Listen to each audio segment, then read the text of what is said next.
It is a demanding job, hectic, high-pressure job, but it's a big responsibility because once you've been a player, you know that you're shaping careers, like you said. You know, a decision that you make can impact on a player's career in a good or a bad way. And you can't please everyone, but you try and do as a selector the best job that you can. And it's a huge responsibility. It is, there's no doubt about it. I mean, and we are well aware of it. Especially once you've been a player, you're aware of what you feel as a player. And that's the first thing that I keep telling myself, what would a player feel? And that's why most times you're in contact with the players, whether you pick them or you don't pick them. And like you said, it's a huge responsibility. So let me take you a little back in time, you know, when you were a player. What was your perspective of the selectors? Were you cynical about them? How would you, look at the selectors at that point in time and their decisions? I mean, it was a little bit different back then. I think I was chatting with someone, I think Rika, a little while back. I don't think I've ever spoken to a selector in my life when I was playing. A lot of players are now comfortable approaching a selector. I know that some of them I've played with towards the end of my career. Some of them when I was with Delhi Capitals for a couple of years, I've gotten to know them. So they perhaps are a lot more comfortable, but I think that's a generational shift. They don't mind picking up the phone and calling the selector and asking why am I not in the squad or what's the plan going ahead, which is nice. That's a great insight. We never knew this happens. And it's a good thing. And like I said, our times were a bit different. You didn't quite have that access. Now that they do, and it's my responsibility to answer within reason the questions that I can answer. But it's always they'll get 100% of the truth from me, what the selectors are thinking or what the conversations with a captain or coach have been. And that's the only way forward, because as long as you're honest with the player, then it's up to him whether he may not like it all the time. Most often they don't like it, but at least they know where we stand.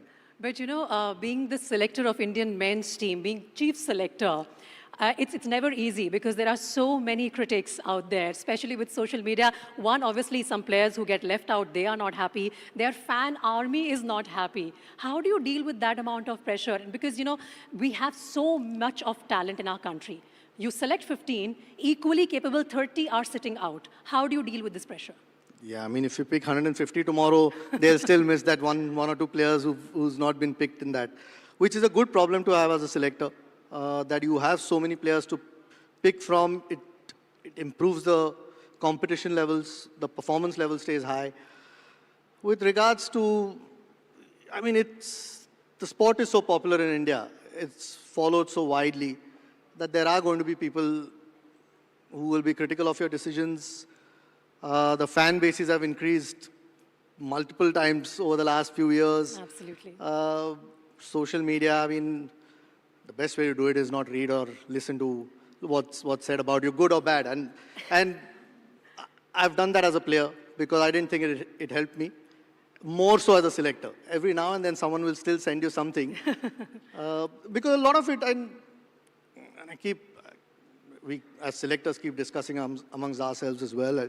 Try and not read as much as you can. Every time you'll notice something. But you will never be able to do your job objectively if you start worrying about what X, Y, or Z. Everyone's entitled to their opinion. It's how it is. But don't tell me that you haven't taken note of hashtags like Justice for Shreyas Iyer, Justice for Sanju Samson. No, I haven't.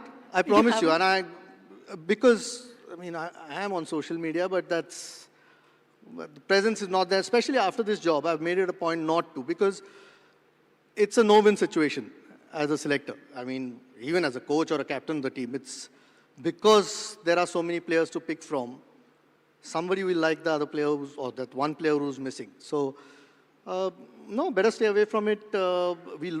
Five of us watch a lot of cricket through the course of the year. So we are watching each and every player, or as much as possible between the five of us, what they do through the course of the year, which a lot of people sitting here may not know. They might just look at 2 months of the IPL or a couple of tournaments and say that player deserves to be there. But there are other guys who've been doing just as much through the course of the year, and that only we know. But it's impossible to explain about every individual to people. So rather stay away from it. It's helped me. So whether there's a good thing said or a bad thing, doesn't really affect. Fair enough. I will come to that part which you mentioned about, how IPL shapes the narrative. The performance in IPL shapes the narrative a lot of times, especially amongst the cricket-watching, cricket-lover janta. But first of all, as chief selector of the men's cricket team, is there a set template? What are the green flags, if I could ask you to list down for us, that you look for in a player when you make a decision, okay, this person is best suited to be named in the 15 that we are selecting for a series or tournament? I mean, it's a very loaded question. I might be an entire day answering it. Obviously, fitness these days, with the amount of cricket that is played, with IPL now, the 2 months, sometimes we used to get that time off back in the day. That's taken away now. So you're practically playing 10 to 11 months a year. So fitness makes, it is the primary thing. Guy needs to be fit to be able to be available for those 10 or 11 months that we play. Form dictates if he maintains his place in the team or not. The player knows it. We don't have to tell him as a selector. But with that, you are well aware of which players you want to give a longer rope to. And perhaps some other guy may not get as long a rope. Those players, that again is a judgment call. Comes with the selectors. Obviously, you discuss with the coach and the captain a lot because eventually they've got to run the team that you pick. And you've got to have one eye on the future. There is no two ways about it. It doesn't mean you forget the present because you've got to win the games at hand. But maybe half eye, if not an eye on the future, because eventually your job is, in next 3, 4, 5 years' time, to leave Indian cricket in good health. For the next guy who comes in, it should be a slightly easier job for him when he starts. So, but form and fitness are critical. So the 3 things that you've listed is form, fitness, and future potential. How do we bring experience in the mix? I mean, at the moment we are blessed with experience here. It's not, the good players will play for a period of time, and that's where you gain experience.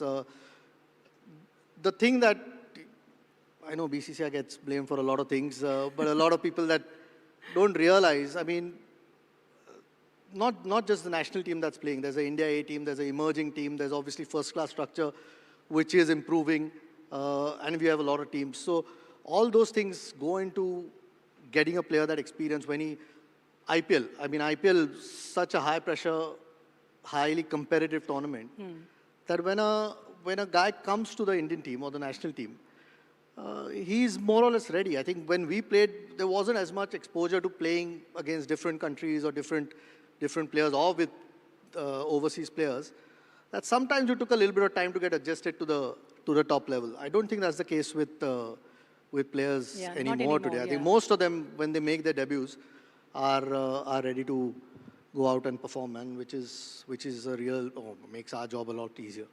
Does it make your job easy to have experienced players and that legacy, or does it make it more difficult? Because, we have a list of our experienced players who refuse to compromise on their fitness. So that area they have covered. Form also, they say, form is temporary, class is permanent.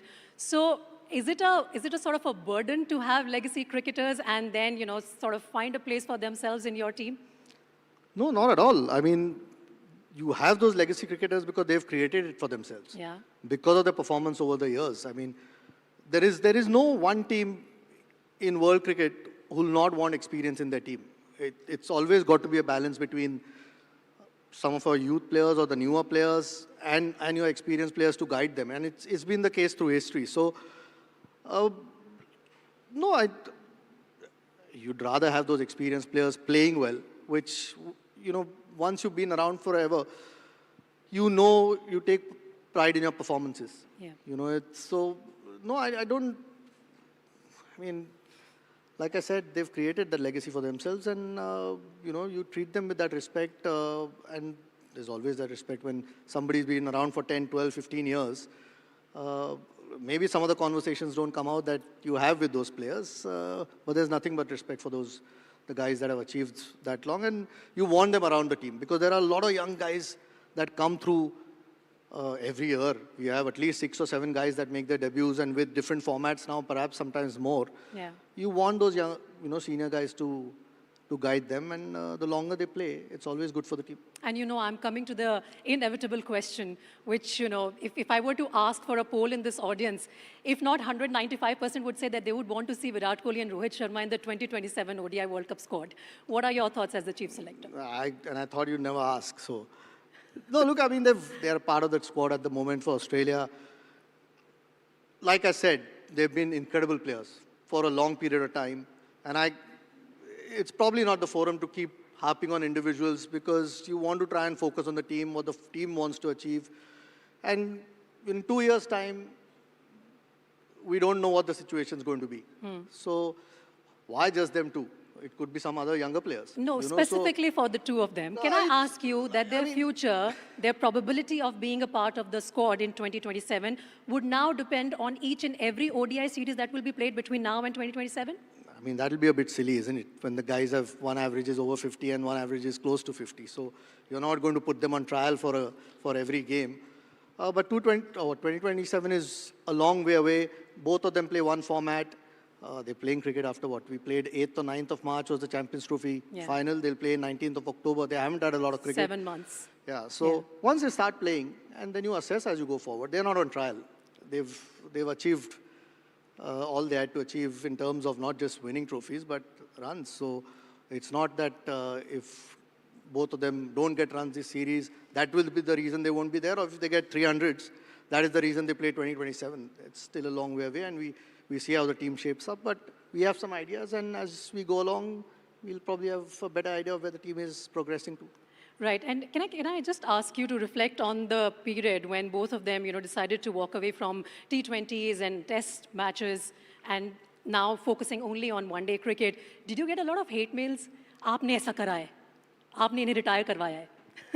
Like I said, I don't read, apart from the official BCCI emails. But no, I mean, look, both of them have been stalwarts of Indian cricket. They both approached. They felt it was a new WTC cycle, and whatever people might think or not think, that is the reality. I think both were very aware. Perhaps they may not have gone for those 2 years as test players for that WTC cycle. And look, England was a series where we would have loved some experience, frankly. And the performance was incredible, even though we didn't win. Under a young captain, which was always going to be difficult, but we would have liked some experience, but they had made their decision. And once you've played for as long as they have, and they're sure about what decision they want to make to walk away from a particular format, you've got to respect that. I mean, whether we try to talk them into playing, I'll keep it to myself. That was a very curious time, Ajit, because, people were quoting from Rohit Sharma's social media handles only that 15 days prior to announcing his retirement, he was looking forward to England, and then suddenly we have the decision. I mean, you would know. You were also taken by surprise? I didn't read his social media, so I usually talk to the player. So, no, but look, I think you've got to focus on the team that played in England. I think the guys went there and drew that series against all odds. I don't think anyone gave us a chance with that team. So why not focus on the performances that the current players are doing rather than guys who've retired as good as players that they've been. They're no longer part of the test team. So rather maybe applaud the guys who actually went out there and performed instead of trying to find faults with other things.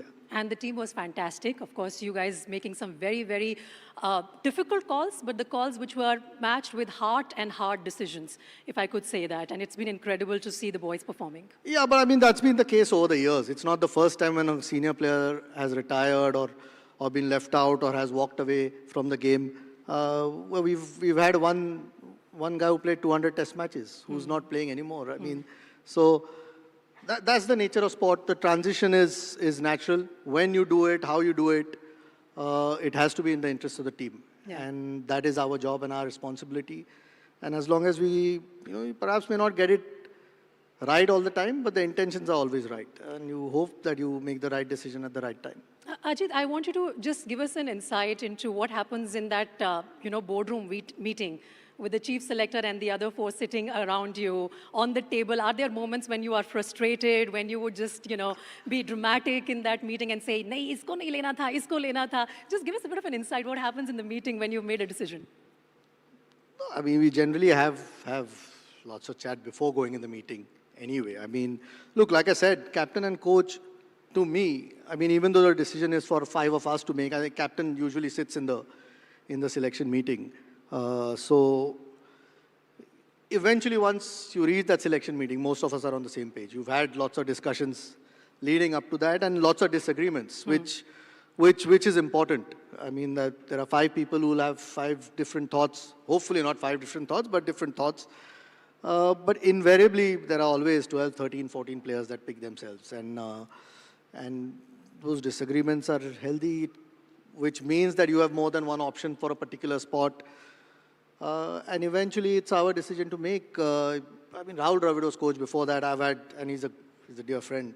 And we've had some, I won't call it bust-ups, but we've had some real disagreements with regards to what he wants. But that's because we are trying to do what's in the interest of the team and try and pick the best 15. Similarly, with the captains, Rohit before this and Shubman's very new, you want to discuss. Our job is to try and give the best possible 15 so that the captain and the coach can make their life a little bit easier. And if you don't involve them part of the discussion, it'll be a bit foolish. So eventually, yes, there will be certain calls which we don't agree with them, which we make. But invariably, every call is taken within the interest of the team, and depending on what series you're playing, what the future holds. Obviously, there's a T20 World Cup coming, so you're 6, 8 months or a year before that, you start planning for that. Then there's a 50-over World Cup coming. There's a WTC cycle which keeps going. So you have different plans for that, but no, it's not as dramatic as it's made out to be at the selection. So can I ask you to perhaps help us understand when our team is selected, in percentage-wise, if you were to divide it, how much of it is a selector's team, and what is the component of the coach and the... I don't think there are any percentages. I think in general you have, like I said, you have discussions. Even now, when the team's playing in Australia, I'll have discussions with a Gautam Gambhir or a Shubman Gill, and there's a South Africa series immediately to follow. So you're always constantly trying to see how best you can improve the team. So there are no percentages. They'll have their thoughts, we'll have ours. Is it 50-50, 60-40, 70-30? No, I think we're more or less on the same page. There'll always be one or two things that you perhaps debate on a little bit. Like I keep saying, fortunately we are in a position we have lots of options. Yeah. So it makes our life a little bit easier. Maybe not in terms of fans who want the other player that we don't pick, but we have options, and at the moment we are happy with the way it's working. Whether it was when Rahul was here or Gautam's here now, and we have a new captain in charge now. So no, there's no percentages here. We usually agree with everything. You've been a calm performer on field, and that's the temperament that I can notice here on stage also, and perhaps the way you accept the challenges of being the chief selector as well. That's something perhaps that shows with your personality. But I know, Ajit, you've said that you don't go on social media and you don't see what's being written over there. But how do you look at the response that comes from some of the players on some of the decisions that you've made? And I'm going to quote here, you must have at least heard about Mohammad Shami very openly saying that if I was not fit enough to be a part of a 50-over squad, then how come I'm playing a Ranji game? I mean, if he says that to me, I'll probably answer that. I don't know. I haven't here. No, I mean, if he was here, I'll probably do that. Look, I'm not quite sure what he said on social media. Maybe if I read that, I might give him a call. But my phone's always on for most players, and I've had multiple chats with him over the last few months. I don't want to try and give you a headline here, but... And why not? No, I mean, again, look, he's been an incredible performer for India. If he said something, maybe that's a conversation for me to have with him or him to have with me. But even before England, we said if he was fit, he would have been on that plane. Unfortunately, he wasn't. And our domestic season has just started, so we'll see if he's fit enough. And we'll see where it goes, because this is the first round of Ranji games that's going on. We'll find out in a couple more games if he's fit. Look, with his quality, if he's bowling well, why would you not want to have someone like a Shami? But what we found in the last 6, 8 months to a year, even leading up to the Australia tour, which we were desperate to have him on, unfortunately his fitness wasn't there. And if he does keep fit over the next few months, who knows, the story might be different. But at this point, as far as I know, he wasn't fit enough for that England tour. You've given me my headline. Thank you so much. No, a final question to you, and you can pick just one word to answer that. When history looks back at your tenure, your time as the chief selector, what would your legacy stand for? Consistency, courage, or transformation? You can pick. I think it's probably for other people to talk about it. Yeah, I don't think you come... As a player, you know, you're a bit more... I don't want to say driven. Even selector is a very responsible job. I sometimes find it difficult to switch off.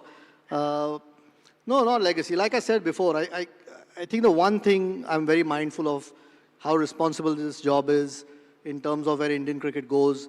The one thing I would certainly want to do as a selector is when I do finish my term, leave the team in a nice pace for the next guy to come in and not have to worry too much about trying to fit in multiple pieces. That is always the hope. That is always the intention. It's not always easy, but that's the intention. If I can do that, I think I'd be happy when I finish. Great, and I think you've given that transformative note to your legacy already. Thank you so much, Ajit. It was a pleasure hosting you here. And ladies and gentlemen, can we have a big round of applause for someone who's holding a post which is so critically observed, not just in India, even outside, by all the cricket lovers. Ajit, before we let you go, we would like to give you a token of thanks. Can we please request the ushers to bring in the memento? And like I said, pleasure having you here. Thank you.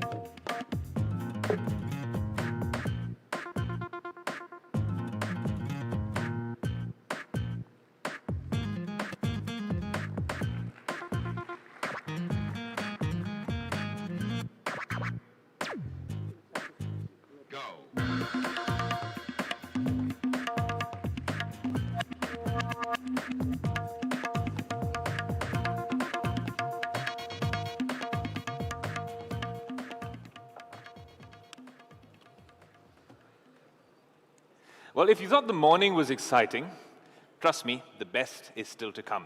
2 sitting prime ministers, 1 former prime minister, and a lineup of cultural icons that's nothing short of legendary. Speaking of cultural icons, our next guest practically defines the complete Indian man. I think I've given it away, but visionary, stylish, and a true business powerhouse.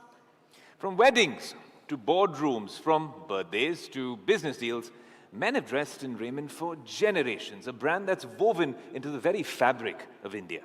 And I still remember the theme of the ad. It hasn't changed for many years. I think all of us can resonate with it. So let's call upon stage the man himself, chairman of the Raymond Group, Mr. Gautam Singhania.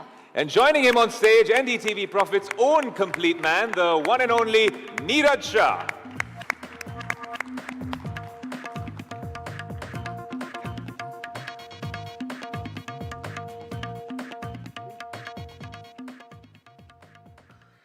Yes, indeed. 2 complete men on stage and a lot of complete women and men out there in the audience.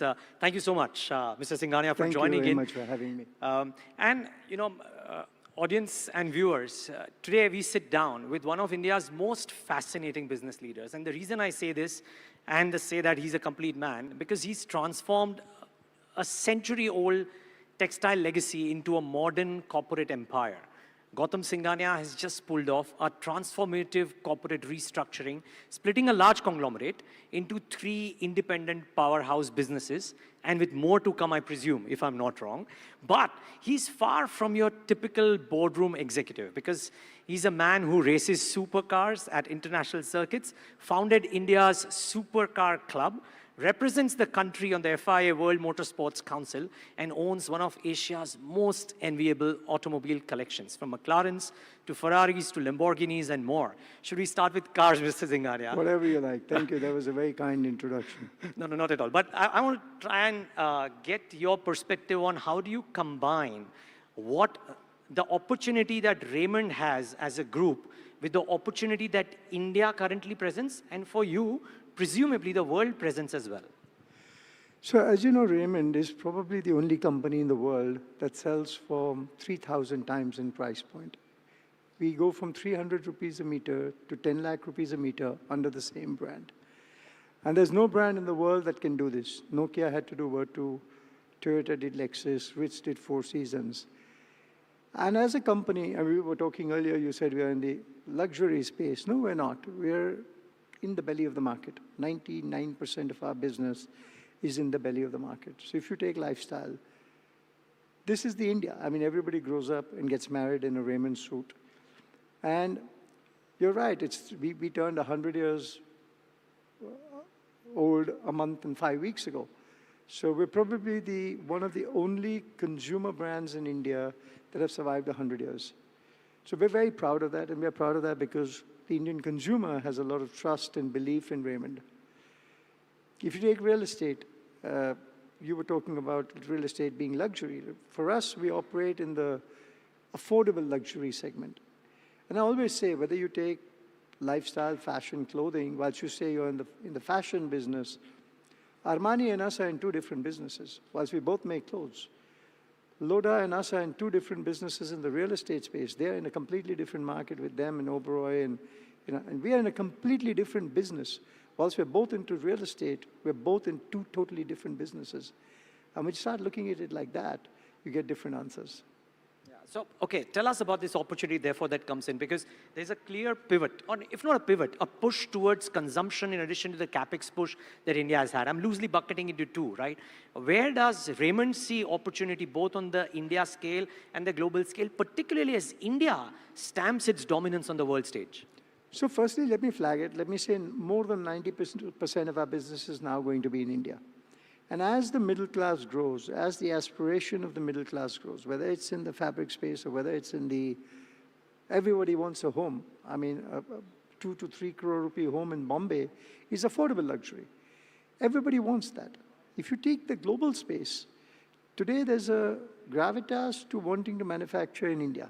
With the Make in India, which Modi ji has done, he's taking momentum. You see the Google announcement in Vizag. Today there was another big announcement. You're slowly going to see that happening. Now, the engineering company that we bought, there's a huge interest in aerospace and defense wanting to invest in India. I mean, I think we've got more than our hands full of the opportunities. Now, it's really a question of how you can convert that opportunity into reality. Will it happen? The answer is yes. How long will it take? It's anybody's guess.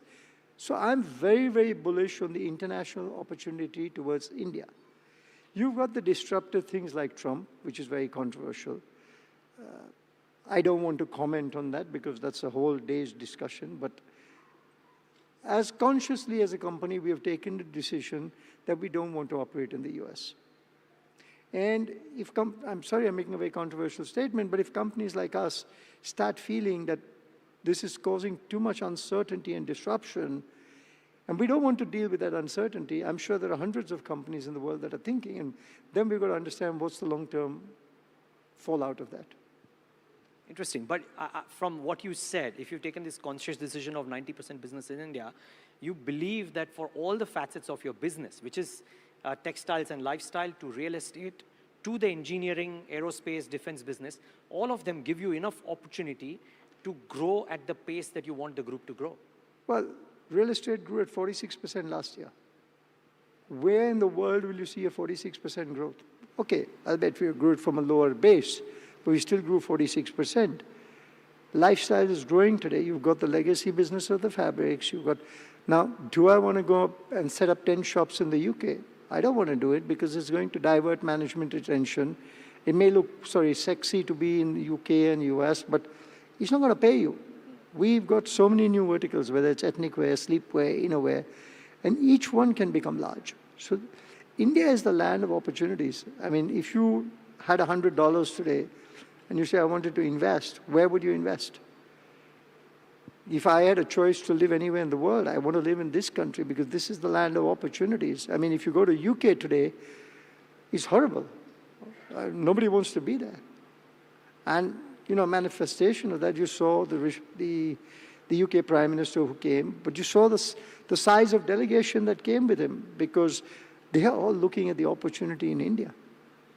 Most certainly. So tell us a bit about this opportunity as well. Do you sense, what is different about the opportunity that India presents right now in this decade versus what you may have seen over the last 20, 25 years? I think it's the emergence of the middle class. There's an aspiration.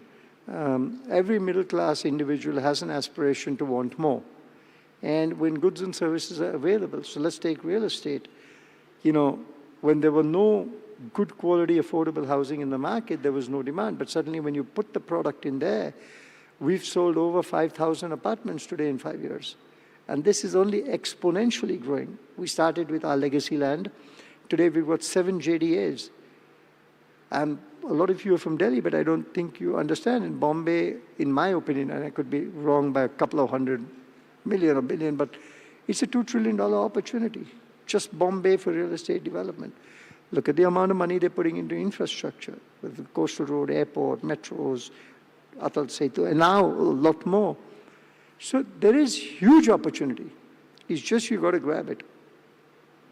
And you are, of course, grabbing it by being present in the textile business that you've been for all your life. And by the way, I don't know how many in the audience remember the Raymond ads, but they used to be my favorite ads. Silent ads, a small piano playing in the background, but they were just refreshing to see because they were not noise, they were just class. And I believe that embodies the products that you kind gave. But just coming in on that, Mr. Singhania, what opportunities do you see in non-real estate? Because the lesser known part of your business is this whole engineering defense part of your business. And here you are telling me that while that is a global business, you want to do 90% of that in India.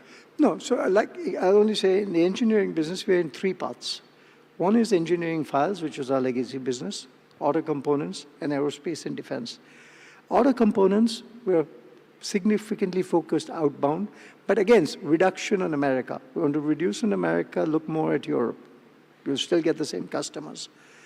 Aerospace, defense, whilst there's an outward opportunity, there's also an opportunity within the Indian government. And if you can bring new technologies, forward-thinking products, and we're working on a host of products that, you know, I couldn't even spell 1 year ago, but I mean, I was sitting with a company yesterday talking about unmanned overwater drones, underwater drones. There's so much stuff going on. You know, the other way of looking at it is the Russia-Ukraine war has thrown up opportunities of new technology, which is coming. So, of course, the domestic market is going to be a big opportunity as well. Yeah. And when you talk to a lot of these global companies, whether in your traditional businesses or the new businesses, is there a desire to do business in India in a big way? I know there is this bit of a tariff unresolved issue between India and the US, but are companies really wanting to... I think it's more than you and me can even dream of. Sorry, come again? It's more than you and me can ever dream of. The amount I'm seeing global companies wanting to come and participate in India on the manufacturing side, and I don't know if you saw, we signed an agreement with the Andhra government, with Naiduji to do large-scale manufacturing there. I think literally on a weekly basis, we're getting a call for manufacturing in India. And that's something it's unheard of. Very interesting. Okay, from business to the other things, right? And I couldn't let you go without talking about cars. I'm sure a lot of car enthusiasts out here. And, you know, everybody's trying to figure out what is it that we look for in the next car, the features, etc. Now, you have the finest cars that anybody can think of having. When you are looking out to go and buying your next car, what is it that you look out for in the car? It really depends on what I'm looking for. I mean, am I looking for a vintage? Am I looking for a classic? Am I looking for something that I don't have? In the vintage world, there's so many cars that are there. I genuinely believe, I've also got a restoration shop. We're the best restoration shop in the world today. We can restore a car fastest in the world. We're bringing history back to life. I mean, so let's talk vintages. We'll come to supercar. And that is a finite supply. Now, let's not look 1 or 2 years from today, but let's look, say, 50 years from today. I've got many brands that are lost in history. And they're only going to, there's a preservation of history that goes on there. If you take today, I've got a 1903 miniature Velox, only one surviving in the world. You can start it on the first shot, it works. There's a passion with it. I've got a 21501 Corsa Fiat, original from 1921, with the original seats. Now you think the passion that's associated, it's got the stickers of all the milli-millias that it's done. So that's a different world. When you look at supercars, it really depends what's out there. There are very few brands that make great supercars today. But I don't think they're launching models that fast. I genuinely believe that the supply chain for supercars is broken. Today, they commit you a car that's coming out, and it takes years before it's coming. It's not months, it's years. Say the top marks have launched a car, you get the delivery 2 or 3 years after they have launched it. So the market is very, very different and changing. What time do you drive these cars, by the way, in Mumbai? It's chock-a-block right outside your house. So what Well, time do you actually, go out and drive fortunately, these? within 400 meters, I can hit the coastal road and be on that. So driving in Bombay has actually become a fantastic pleasure. But ideally, I drive at about 7 in the morning or on the weekend or late at night. That's when you can enjoy the cars. Do you like an electric vehicle? A lot of people... I don't think about them. You don't think about that. You like internal combustion engine. The vroom of the car should See, come. I think EV has been politically hyped. Today, EV production must be about 3% of IC. I think there are 3 million EVs being made in the world against 100 million ICs, something like that. So, yeah, I mean, it's okay. It's a toy. I had a battery-operated car when I was 4 years old.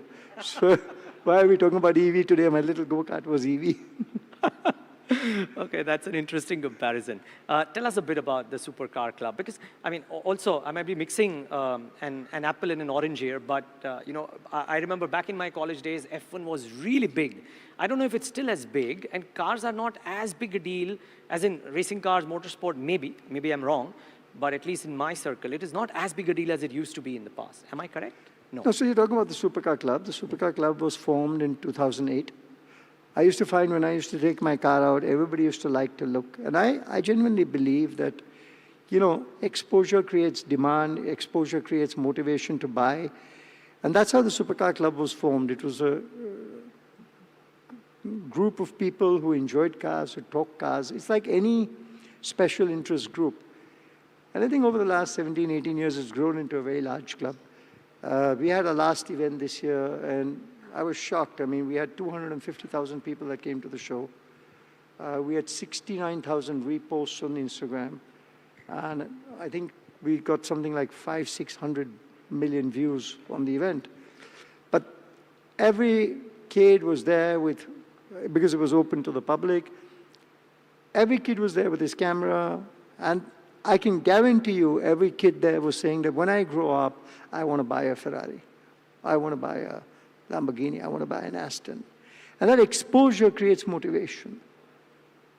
I saw my first Lamborghini when I was 9 years old, and I still remember where I saw it. And I said, one day when I grow up and make my money, I'm going to buy a Lamborghini. And these things become very, very motivational. I mean, it was really funny, I shouldn't say that, but we had the chief minister, and I bought a rickshaw there for him, and chief minister was driving the rickshaw. And it was really nice to see the chief minister drive the rickshaw. Not Mr. Fadnavis, deputy chief minister, I'm talking about Mr. Shinde. So cars bring people back, not practice here. Today, we probably got 5 license holders from India. UK has got 70,000 license holders. So the whole grassroots system, if you take Naren Karthikeyan, Jehan Darwala, Kushmani, all have had to go to live in the UK ecosystem to develop. My daughter is an equestrian rider. She lives in Belgium because the ecosystem for riding is there. The ecosystem is not here. So you have to be part of that ecosystem to survive. It's not that I can go racing every weekend in this country. I can go racing every weekend in the UK, whether it's the UK, whether it's the continent, wherever it is. Well noted, Mr. Singhania. But on that note, we hope that the new Samvat ushers in a lot more for a lot of businesses you are doing, for the country, and maybe for motorsport as well. But thank you so much for joining in on this August gathering and sharing your views. Really appreciate it. Thank you. A round of applause for Mr. Gautam Singhania of the Raymond Group.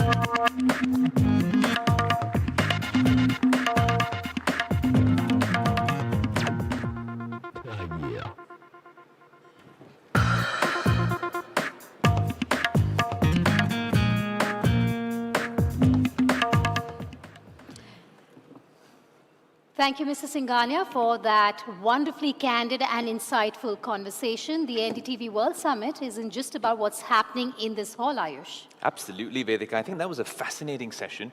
I'm glad we got the audience all charged up because this has been a complete experience. We have many lounges here, breakout areas all around us, and experience zones for you to rest, relax, and recharge. And of course, there's snacks and beverages to enjoy.